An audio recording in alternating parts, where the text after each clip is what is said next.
Requesting connection. Established. Encrypted. We're live. The show you've been asking for. Advice, technology, and community. Linux first, all others second. This is Ask Noah.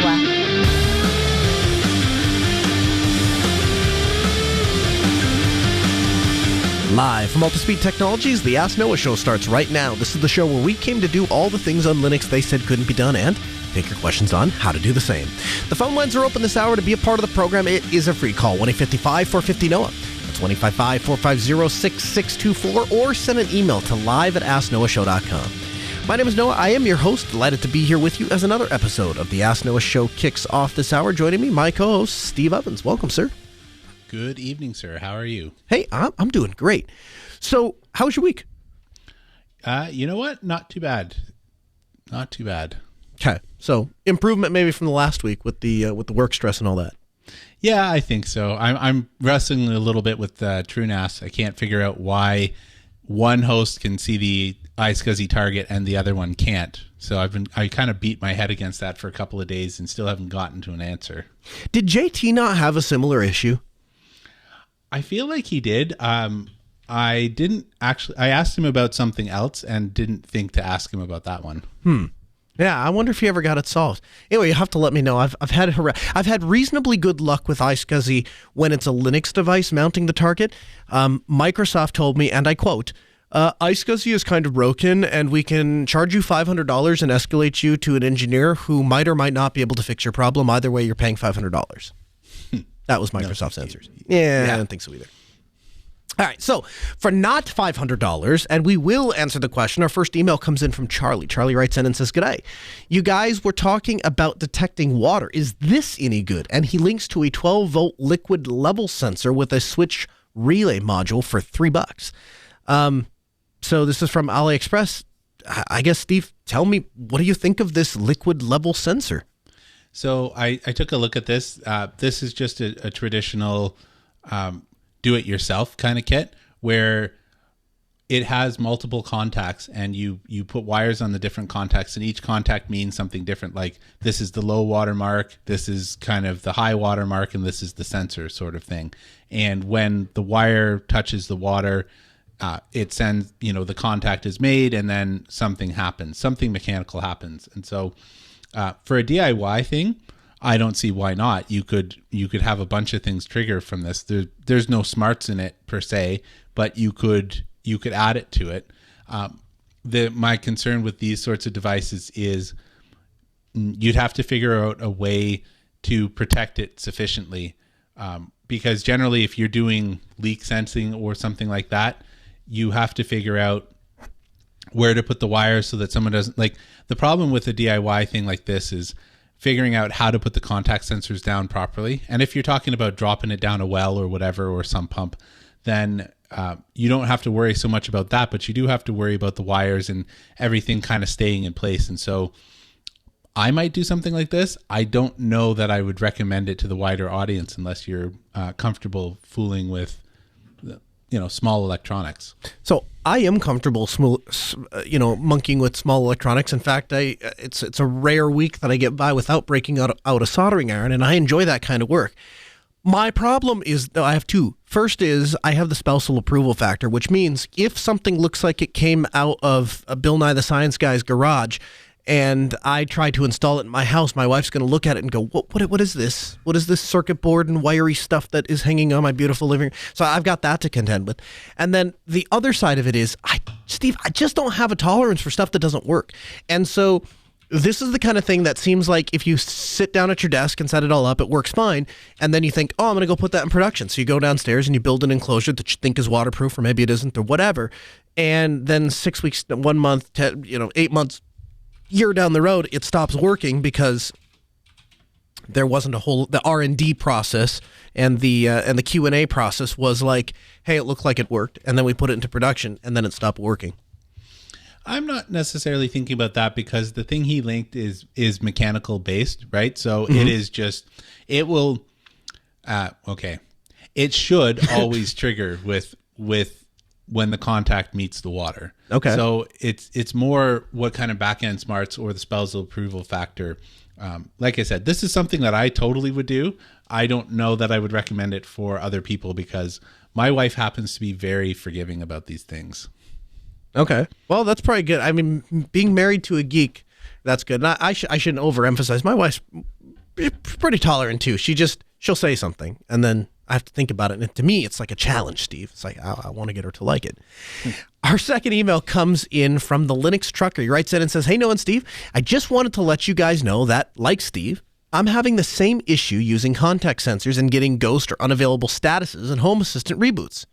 My previous solution was just to go and open and shut the door and get a proper status. It worked. So I just did that for a while. Recently, I went through the process of transitioning all of my Tasmota devices over to Esp Home. For me, having a standard YAML configuration that could be easily edited based on what was attached to the microcontroller was very attractive. In doing so, I discovered a bonus. Contact sensors that are attached to an ESP devices running Esp Home no longer have the same status check problem after Home Assistant reboots, or if they lose connection to the network. I'm not sure what Esp Home is doing different, but it has solved that problem. And it has solved the problem I was having with network connectivity and devices just dropping off while running Tasmota. With Esp Home, the default behavior is to reboot when the device loses Wi-Fi connection since moving my devices to Esp Home about 3 months ago. I haven't had a single unavailable device. This is a huge plus as well. Tasmota is an awesome firmware, and there's a lot of people who use it on a lot of IoT devices. I still use it on about 4 smart light bulbs, but everything else just works better for me on Esp Home. Thank you both so much for the great work. I look forward to hearing and listening to you each week. All the best, Linux Trucker. So, Steve, thoughts on Esp Home versus Tasmota? So I'll have to look into specifically the contact sensor. I have never had any of my Tasmota devices ever drop off the network. It just hasn't happened. And I have a lot. I think I checked. I think I have 85 currently. That's part of the reason why I wanted Noah to come in and help me set up the access points to kind of support all of the various weird things.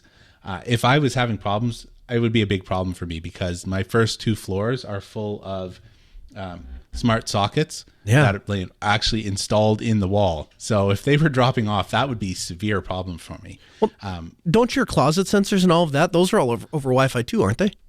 The closet sensors are over Zigbee because it's really hard to get battery operated Wi-Fi devices because they just burn so much more power. Sure. But in terms of the Esp Home stuff, I actually have used and continue to use some Esp Home things. Like I have these Nexteon screens I've talked about, and I plug them into Esp Home, and it works brilliantly. But I still use Tasmota for pretty much everything else, and I can see this might be a case where one size doesn't fit all. But I really like having the web GUI of the Tasmota devices. Like with Esp Home, it's basically like firmware and becomes kind of a black box. Like you flash it and you kind of hope that it works. And if you don't get a signal, you end up opening up the YAML and like trying to figure out what's going on with this. With Tasmota, if you don't get the web page, you know something's broken. Whether or not you're getting the right signals out of the web page, that's one thing. But it kind of gives you, coming from Python, I really like the REPL effect of having the web UI because you can drop to a console right there and just like have it send commands to Home Assistant or whatever. And it gives you that kind of debug that I kind of got used to. Do you use the web-based installer to flash the device? I have, but generally I don't because the web-based installer requires a Chrome browser or you need to have a valid certificate on your Home Assistant instance in order to use that feature. So I normally just have Tasmotizer, and I plug in my little device via the USB, and I just upload my binaries that way.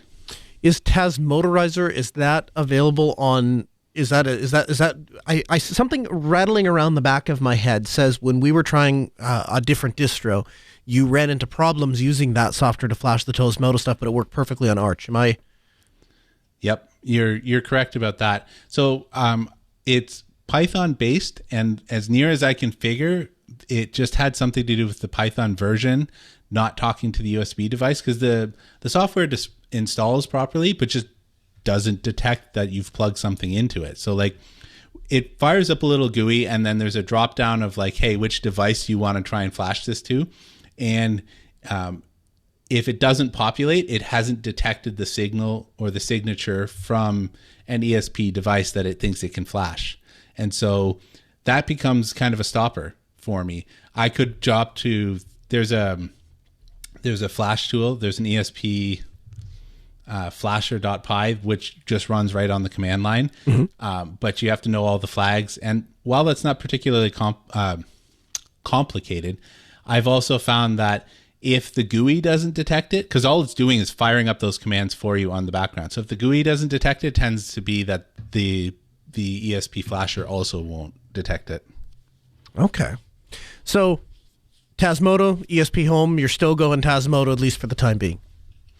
Yeah, like I said, I have some Esp Home stuff, but I love me some Tasmota, and I have used it for at least 4 years now, and I don't know. It's going to take something pretty big to move me off. That's fair.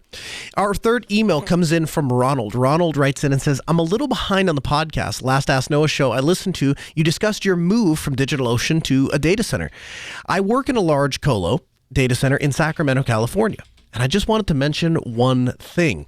I wish more of our clients knew about this. You probably already know this, but if you have a single power supply, most servers have two, especially networking equipment, you have to have two sources of power. You need an automatic transfer switch, also known as an ATS. It plugs into both power sources of available power and then supplies an outlet so that as long as either source is energized, if one of your two PDUs lose power, the UPS faults, the single corded device will still get power from the other PDU. So this is actually particularly useful to me, Steve, because most of the stuff that we have in the data center does have redundant power supplies.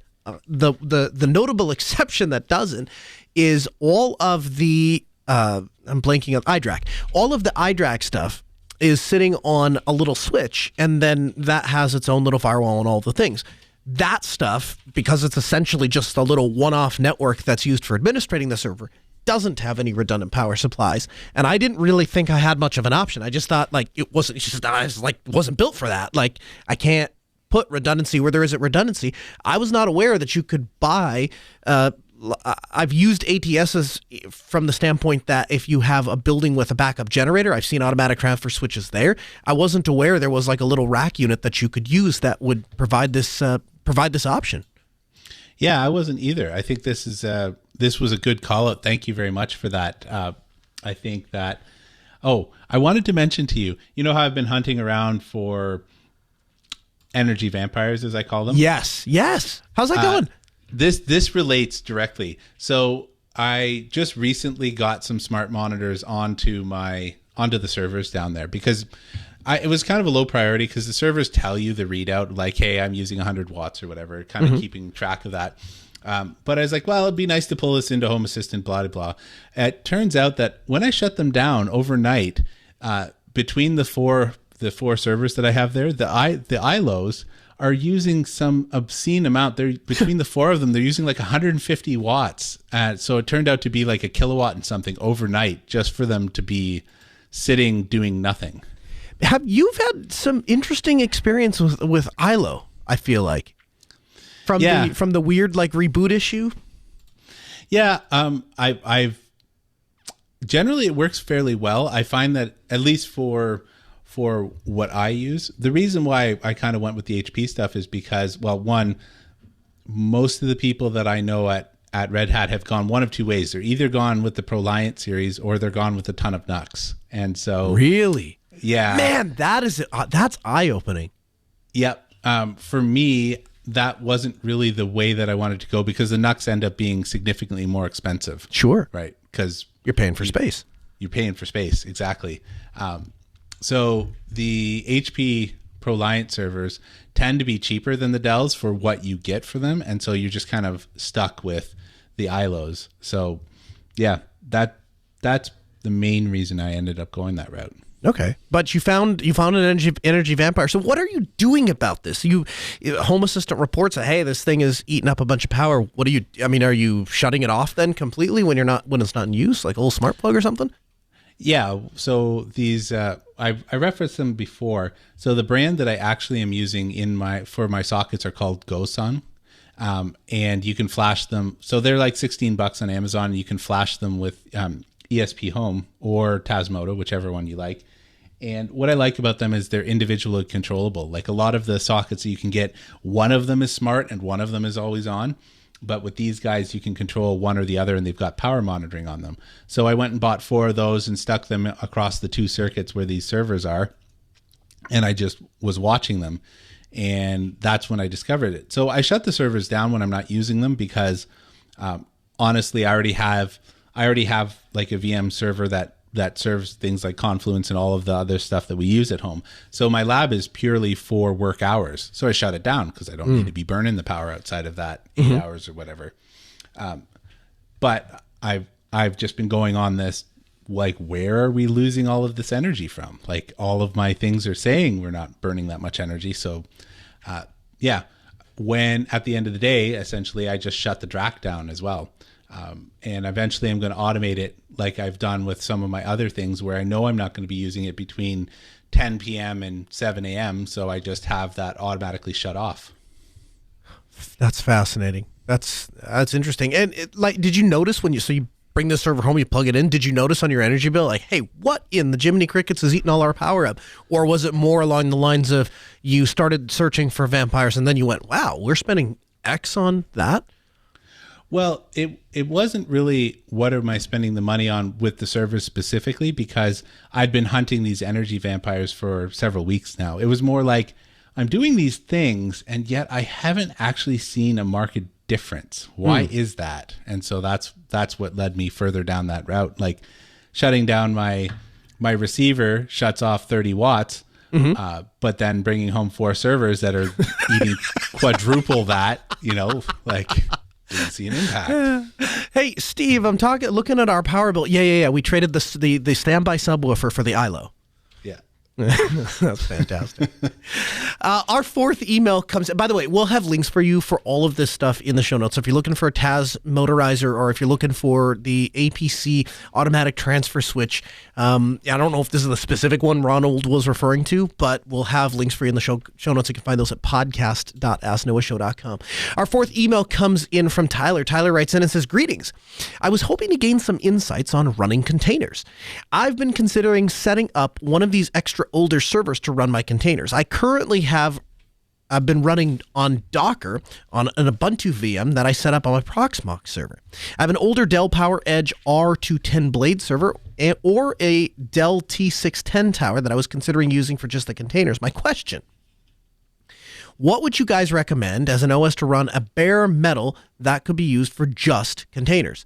I'm currently using Docker, but would not mind learning Podman or Kubernetes. So far, my containers are just Pi-hole and Jellyfin, but I would like to move over my Unify network appliance if possible, my Home Assistant, and future containers.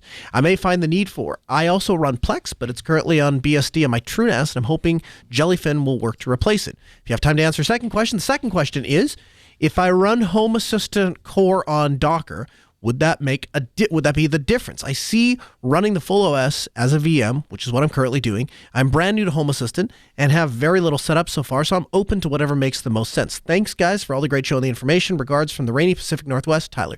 So, Steve, I want to break this down a little bit into a couple of questions. So, I guess question 1, you know something about containers. You've at least heard of them.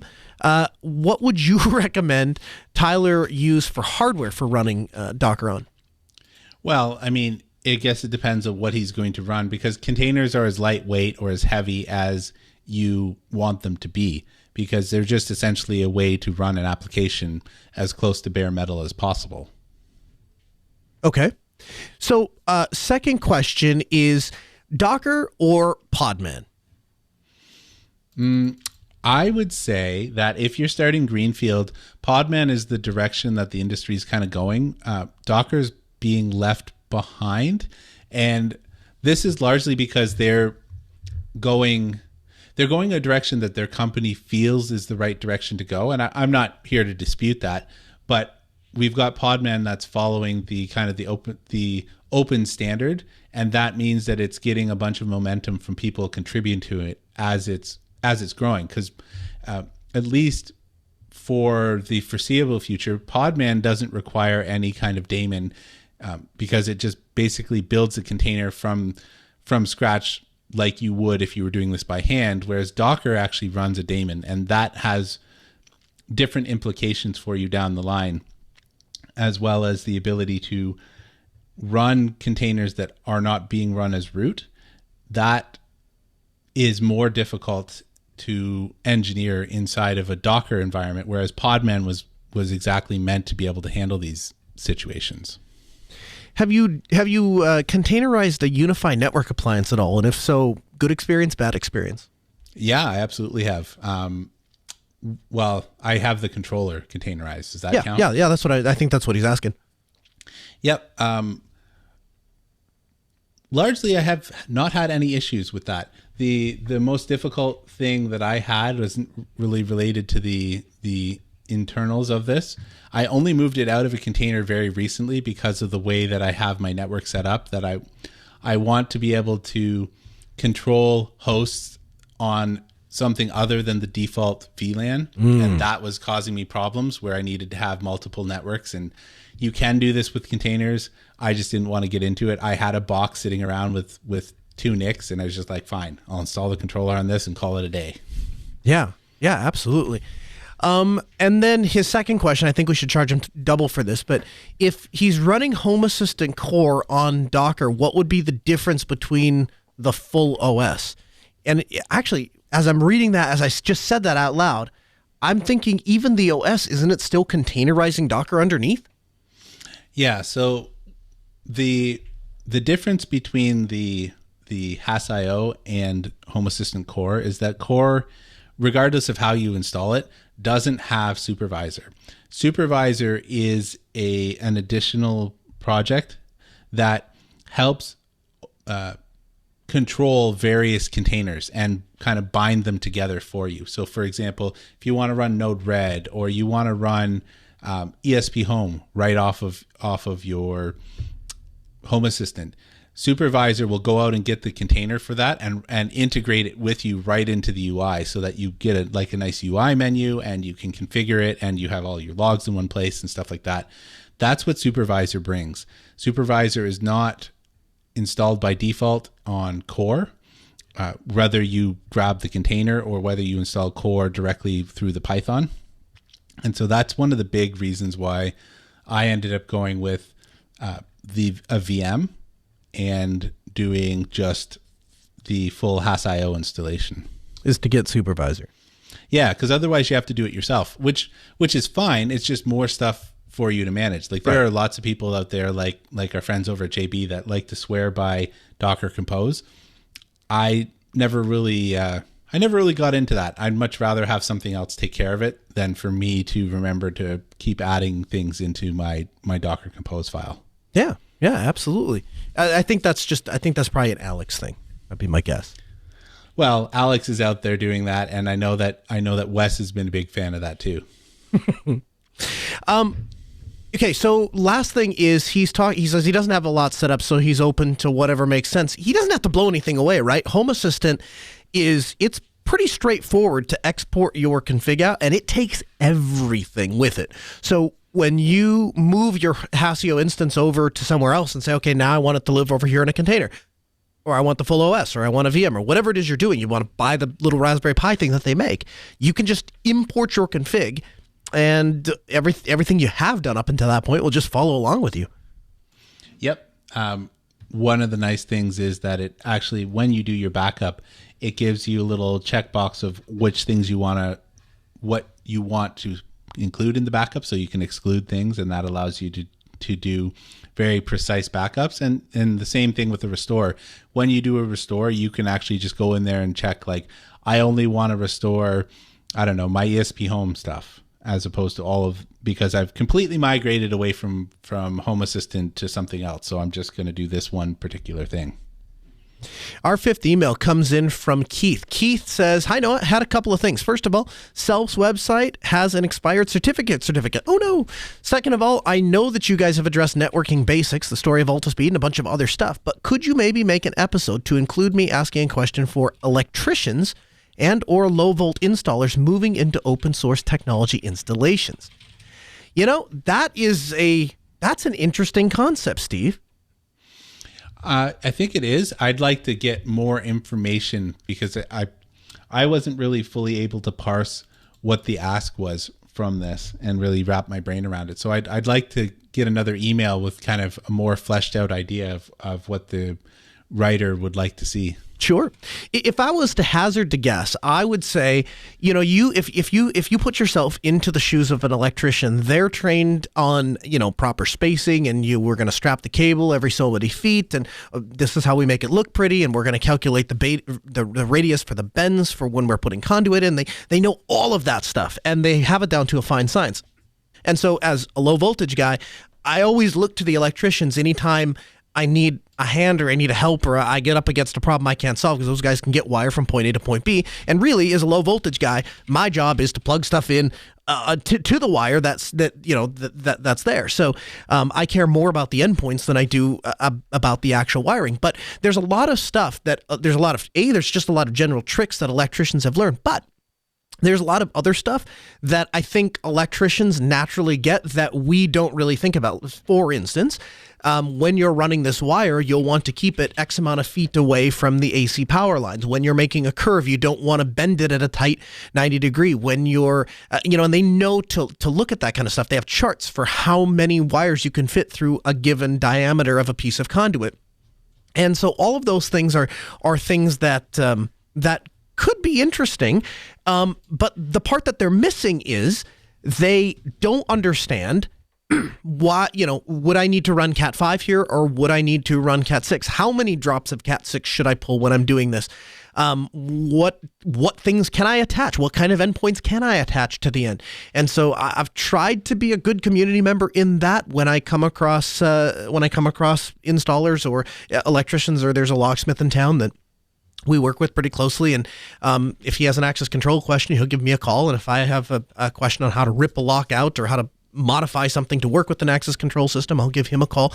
So I think my guess is, and please write back in, Keith, and clarify, my guess is he's asking for, hey, can we kind of get that communal idea of, here's the people that pull wire, here's the people that know what to put at the end of the wire, let's put all the information in the same room so everybody can do it. Yeah, I think it'd be an interesting idea, and it probably falls into a good subsection of the people who listen to the show. Yeah, 100%. Our sixth email comes in. I'm probably going to butcher this. Is it Siran? Says, "Hi, Noah. I was just listening to the show in which you suggested to use an access camera as a baby monitor. Whilst I believe this is an excellent idea and will deliver a secure solution, I was missing one word of caution to that.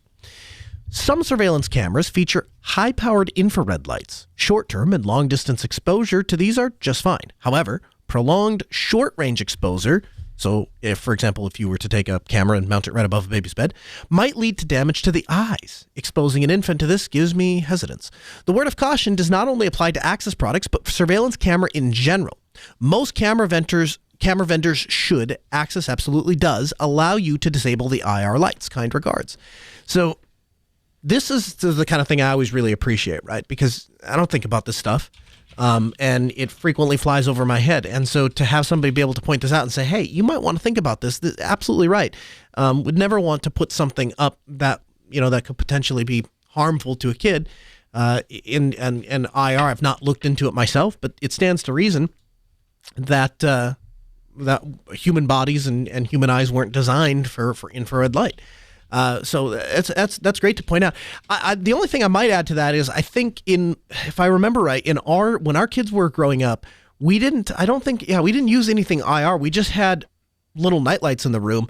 And that was really more because when the baby did wake up every 5 hours crying and you went in to go do something to the baby, you didn't want to trip and fall and you want to be able to see where the diaper wipes are and all the things. So little nightlight really helps there. And if you get a good camera that has a good sensor, Access certainly does. That'll allow you to see in low light, that might be a good way to go. But thanks for writing in. We appreciate it. Our pick of the week this week is mps.js/MD to PDF. So this is a NPM package that allows you to convert Markdown files to PDF. I was talking to Steve about this before the show tonight. We at Altispeed, I'm trying to separate myself from, or really trying to make a cohesive form of, I work in both the tech side and the sales side. And so I'm dealing with all of these business owners and presidents and whoever else, and they all live in Microsoft OneDrive and Word docs and PDFs. And on the tech side, everybody I work with wants to write everything inside of a text file or a Markdown file because they have to push it up to Git or pull it down from Git or whatever, thinking around using C-file. And I'm kind of caught in the middle. And so one of the guys that works for me, I wrote out a document that I was going to go deliver to a client, and I asked him, hey, I need some technical changes. I need some input on this. And rather than just giving me the changes and me putting them into the Office editor, or rather than just editing the Office document himself, he went and recreated the entire thing exactly the way I had it written inside of a Office document, but did it in Markdown to include the font color and the formatting and the different fonts and the images exactly how I had it. And I looked at it, and he handed me the PDF to go give the client. And I looked at it and I said, how did you make this? And he said, well, did it in Markdown. I said, why? Well, because it's just a lot faster. I can go do this. And I started thinking about it. I thought, it actually does make some sense to me. All of the technical people that have spent all their time behind a keyboard, it doesn't make any sense to go fighting with an Office word processor that essentially was designed back in the late 80s, early 90s, and follows a flawed design scheme. You drag a picture in there, all of a sudden text is all over the place. You can't figure out what the formatting is doing. Why would we do that? I mean, we want essentially a couple of basic things. We want big text, small text, bold text, and then bullets, and then some pictures in the middle. And Markdown does all that flawlessly and much faster. The problem is you have to be able to put it into some sort of format that your client or normie can see. And that's where this Markdown to PDF extension comes in. You literally cat a particular Markdown file and pipe it to this Markdown to PDF, and it will output a PDF of whatever the Markdown is. Now, there's a number of different ways to do this. I think HackMD has it natively built in. VS Codium has an extension for it. But this is a nice way that we could have all of the laptops configured just that when you drop it into a specific folder, it spits out a PDF, and then we can send that off to the client. As I was telling Steve about this, Steve writes all of his articles in Markdown, but you've got a different solution. Steve, talk about that. So I use something called Wikijs. I stumbled across this project 3 or 4 years ago, maybe a little bit longer, when I was kind of doing a bake-off of wikis for Red Hat for a specific project. And what I really like about Wikijs is that it gives you a nice WYSIWYG. And I know you've got the VS Code and its plugins and that's all the rage for everybody. But one of the things that I really like about having this in a wiki format is it's pretty easily searchable, and you can do things like tagging it and all sorts of things, which is more difficult to do if you've got a bunch of markdowns in a directory, even if you're storing it in Git. So yes, you can do version control in Git, and that's wonderful. And Wikijs can even use Git as a backend if you set it up to do that. But I like having the WYSIWYG editor. So WYSIWYG, for the people that don't know, is what you see is what you get. And it gives you a nice kind of series of commands. Like, I don't need to remember, for example, what the strike through notation is, or what is an info block quote, or what's the error block quote, or anything like that. Because it's just got those buttons built in right in the bar for me. And just like any other editor, you can put it in split screen so you can see what the rendered version is as you're writing your markdown and stuff like that. But I'm a big fan of wikis, and I find that it allows other people to find your stuff more quickly than just having a Git repo with a bunch of markdown, because someone has to pull it down and then they have to do some grepping or whatever. Whereas with this, it's just like, hey, spouse or significant other or whoever, here's a link, go search for this, search for the word chicken and you'll find the recipe that you found, or whatever, with all the details and links involved in that. And I just find it significantly nicer because, especially if you're linking out to external artifacts, so like you can import pictures from off the web, or if you're just linking out to other documents from off the web, that becomes a little more challenging to follow that all through if you're not already using your web browser. The other thing I like, and this is just really more of a commentary on Markdown, I guess, in general, is when you're done with the WYSIWYG editor, then you still have a Markdown file that you're sending to opensource.com or whatever, because they're going to publish to whatever their publishing platform is, and it accepts Markdown. And yet, if I want to deliver the same content to a client, I can export it in PDF. And if I want to host it on my own web page, I can export it as HTML. And if I send it in an element message, it's just going to render in there. Like, there's a bunch of different platforms and tools that can take Markdown and turn it into essentially whatever you want. Yeah, I find that it's just, I really like Markdown. I think it's far better than ADoc. I really dislike writing ADoc, even though it is required. There's a bunch of, let's say, Markdown style languages, but because places like GitHub make you familiar with it to begin with, it just becomes kind of second nature to kind of use the predominant standard out there. From the Linux Newswire newsroom, this is the Week in Review with JT. Rocket Chat and Nextcloud team up to offer a powerful open source alternative to Office 365, Slack, and others. An AMD GPU Linux driver update allows multiple users across several engines to execute simultaneously. And new patches have been posted for booting Linux on the Nintendo Wii U.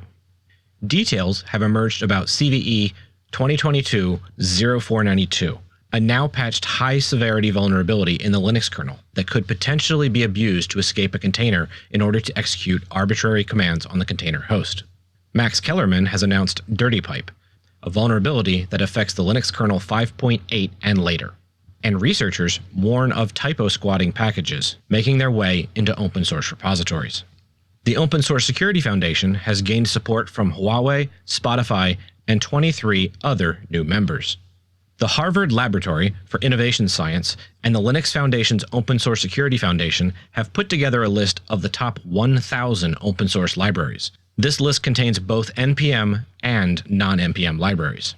Steam survey results for February 2022 put Linux just above 1% use. Researchers at Carnegie Mellon University have developed Polycoder, an open source AI code generator that they claim is better than OpenAI's Codec, which backs GitHub's Copilot. Linux on an SBC project has released version 2202 of Armbian. Nitrix 2.0.1 switches to Mesa 22 by default for Linux gaming and adds KDE Plasma 5.24 LTS. And the Budgie Desktop has released version 10.6 of their desktop.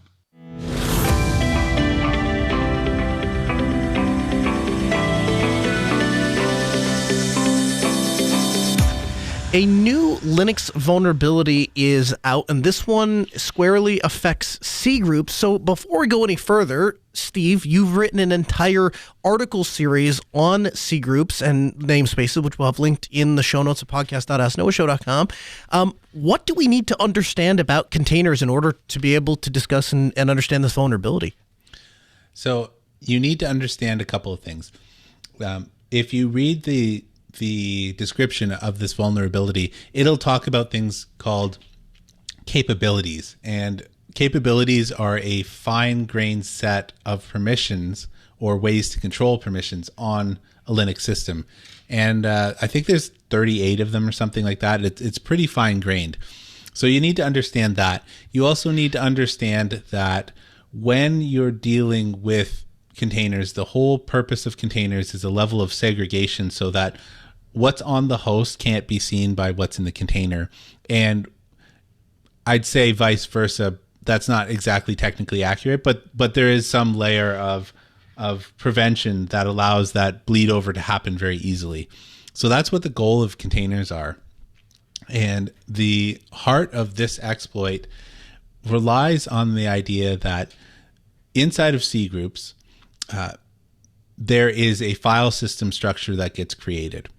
And CGroups are used to control the access to or the control of specific hardware. So how much CPU or RAM can a process have, or can it create UDEV things and those sorts of situations.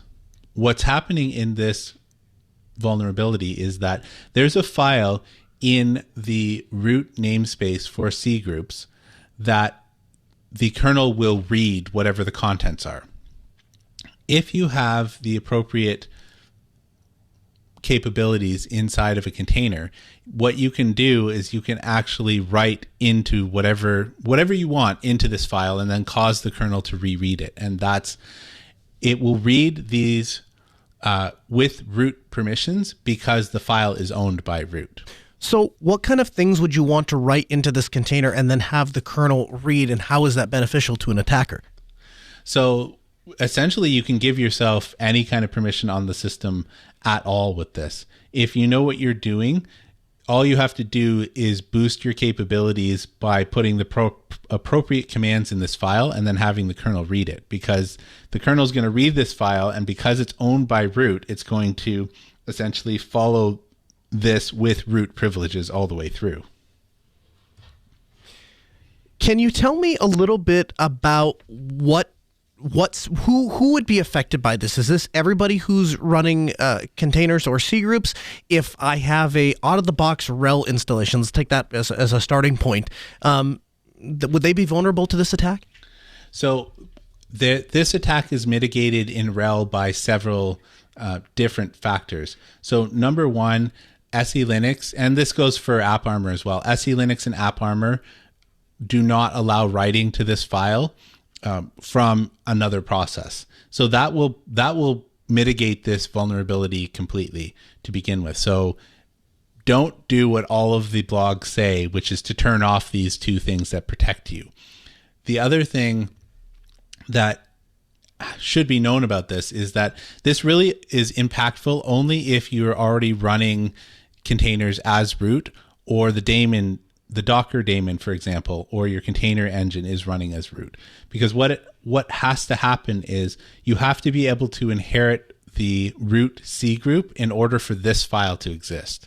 Now, without getting too far down in the weeds, essentially what happens is there's a C group namespace, and every time that you create a container, you should, in theory, create a new C group namespace for the container so it doesn't see anything on the host. Now, there are some container technologies out there that do not do this. And what happens is, if you do not create a specific type of namespace, the Linux kernel will just be like, okay, well, I'm just going to use whatever's default on the system. And in this case, it would be the root namespace for CGroups, which has this file that you don't want them to happen. Now, is that a mistake? Was that an oversight, or is that designed with intention? No, that's designed with intention, because namespaces have existed before containers were really a thing. And the idea here is that these are kind of building blocks that you can mix and match to achieve a different outcome on a system. So I was kind of chatting with Noah before the show about this, and a really easy way to think about this is I actually have a network namespace that I create when I'm going on to check the sports scores, because I have a bunch of like don't track me type software running on the network that prevents this website from loading properly. So I create a new network namespace on my machine and do a bunch of stuff, but I still want to have access to everything else that the host has. I want my browsers, I want, my logins and all of the rest of that sort of stuff to work. I just want to be using a different namespace for the networking so that I can essentially tunnel out without affecting my outgoing processes. Like some people would say, well, you could just turn on a VPN. I'm like, yes, I could do that, but that would disrupt any of the processes that my host is already running. For example, if I'm, I have a constant mount, for example, to my NAS for several mount points. And if I turn on my a VPN, there's a possibility that DNS is altered, or these DNS entries will not be resolved properly, because now I'm using the resolver of where my VPN output is, all just so I can watch the sports score. So I don't want to affect the running processes on the host that are already interacting as they should. I want to create a new process with a new way to interact with the network, and that's how namespaces will work. I just want a very specific task to do one thing, as opposed to spinning up in a container to do everything. If I can take you on a little bit of a sidebar for a moment, how complicated or what are the steps involved in spinning up a new namespace to browse a sports website? It seems like that could be kind of a useful tool. Yeah, it's not particularly difficult. There really are only 4 commands that are involved in this. So the command to create the namespace is an unshare command. And then when you're creating a new namespace, particularly a network namespace, there's this idea of either the kernel space or user space in terms of what utilities you have access to. When you are creating or dealing with networks and network configuration, this requires elevated privileges and often resides in the kernel space. So that means that an unprivileged user often can't configure their own networking without putting their password in because they need to elevate their privileges. There is because you don't want your container to have any level of that elevated privilege, there is a network utility that lives in user namespace, and it's called slip for NetNS, and it's designed specifically for this, to have a network namespace that doesn't have any elevated privileges but can still create some networking to get out. So step 1 is you create your namespace. Step 2, you run this slip for NetNS command. Step 3 is optional, but overriding your etc resolve.conf, because if you're tunneling out somewhere, for example, or you want to use different name servers, you would do that. And then step 4 is to launch your web browser. So we talked a little bit about who wouldn't be affected if you do. By the way, let me dig into that a little bit. So if you're one of those people, you come across a blog and it says shut SE Linux off, just go ahead and disable that and then continue on with your install. What is the appropriate response if you're having trouble with SE Linux? Honestly, SE Linux has gotten a lot easier to deal with, but there's also a bigger mindshare out there now too. Instead of shutting things off that you don't understand, like if you're labbing, that's one thing, but if you're actually setting up a machine that's going to be permanent, you probably should take the time to learn why the security that your operating system vendor has put in place is there and how you should interact with it. So all SE Linux does is it has a default set of rules and it uses a bunch of labels and says, hey, this process with this label is trying to write to something else that it doesn't have permission to, and I'm going to stop that. And you can easily discover this by looking at the audit log.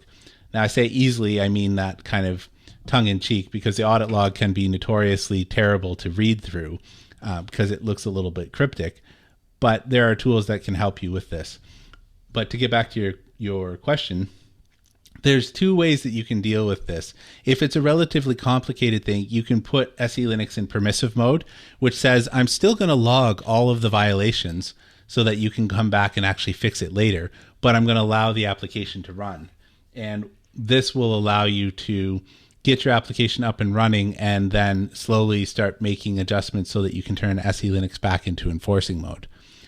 Ultimately, it's really not that difficult, even if you wanted to do something crazy. Like there is in the logs, it often gives you an output that's like, hey, if you just want to allow all of these things that are currently happening, here's the command that does that for you.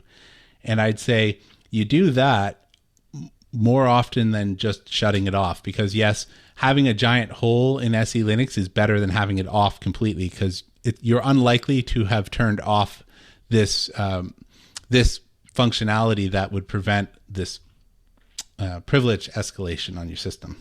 Yeah, to me, it never made any sense to me. So in permissive mode, as you so eloquently put, it functionally is the same as having SE Linux disabled. The only difference is, in order to actually disable SE Linux, it requires a reboot because it has to be set in the kernel when it comes up. So if you're running in permissive mode, nothing that wouldn't work with SE Linux disabled would not work with SC Linux enabled and in permissive mode. The only thing you're getting is logging, so that you can, as you so eloquently put, understand why that functionality is in place.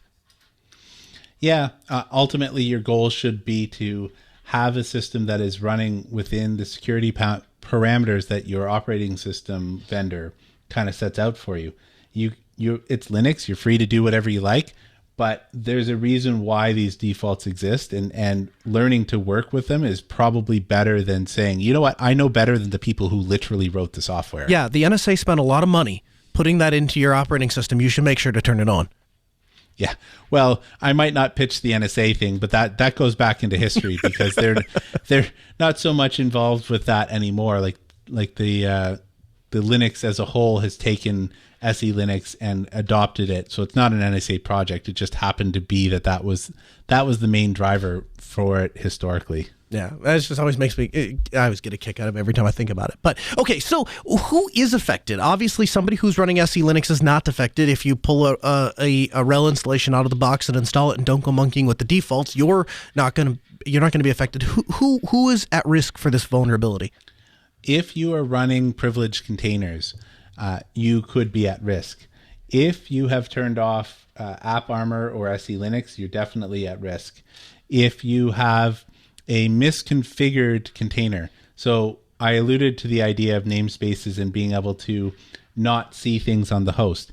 If the container has not mounted its own C group, then you are at risk, because if the container has its own C group, it will not see this file that the host has. So you can write to that file all you want, but it's inside the container, and the kernel isn't going to read that because that file exists only inside of the container as opposed to the one in the host. So there are a lot of places that could be vulnerable. If you're using any kind of enterprise container system, I'm not really sure about Rancher, but I'd wager that they also have some security in place to make sure that this doesn't happen. So if Podman, you're probably not at risk because Podman often doesn't run privileged containers. It tries to run them as a user first. If you're running Docker as root without any of these protections in place, I definitely would see if I could break out myself, and then you would know if you're vulnerable. Somebody's listening to this and they're listening and they're going, namespaces, C groups, all the things. This sounds interesting. I want to learn more. Can you think of where somebody might go to learn more about C groups and namespaces and such? Well, there's lots of places on the internet. There's tons of good talks on YouTube. Come on, Steve. You know what I'm talking about.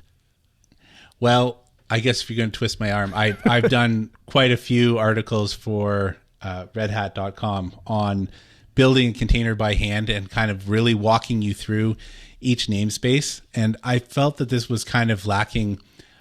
When I was starting to learn this stuff, I went and was like, okay, so I read about what this is, but how does this actually apply to me? So my style of learning is more tutorial style. I learn a lot more from tutorials than I do from reading regular documentation. So I've tried to do, I've tried to do basically take the theory and mix it with tutorials so that you can actually walk through and get an understanding of what the namespaces are and how they work. It's the same thing with C groups. If you want to mess around with containing an application or a process to a specific number of CPU cores or whatever, there's a good walkthrough out there for that. So you've got a guide on namespaces. We'll have that linked to the show notes. And then you have a 4-part series on C groups. It goes through in great detail, basically everything you ever wanted to know and probably then some on C groups. I actually have, I think about 6 namespace articles. Oh, okay. Yeah, so they roll out over time because between the technical complexity of writing them and then how getting them through the editors, it takes a while. Like the namespaces ones, they roll out very slowly. I did one in January. I've submitted another one that should be out shortly on the network namespace. So I've tackled all of them except for the IPC and the C groups namespaces. So there's some good stuff out there if you're interested in some tutorials. Very good. And we'll have all of those linked for you in the show notes. You can find more at podcast.asknoahshow.com. Hey, the music in my ears, it means we're out of time, but thanks for joining us. We love having you. You can participate. We invite you to send your feedback to live@asknoahshow.com. If there's a particular segment you're looking for, if you have questions, if you have comments on what Steve and I talk about, then we want to hear about it. We record the show every Tuesday night at 6 p.m. Central. You can learn more at asknoahshow.com. Get the full back catalog at podcast.asknoahshow.com. That includes the show notes and all the articles we use to build the show. We'll see you next Tuesday, 6 p.m. Central, asknoahshow.com.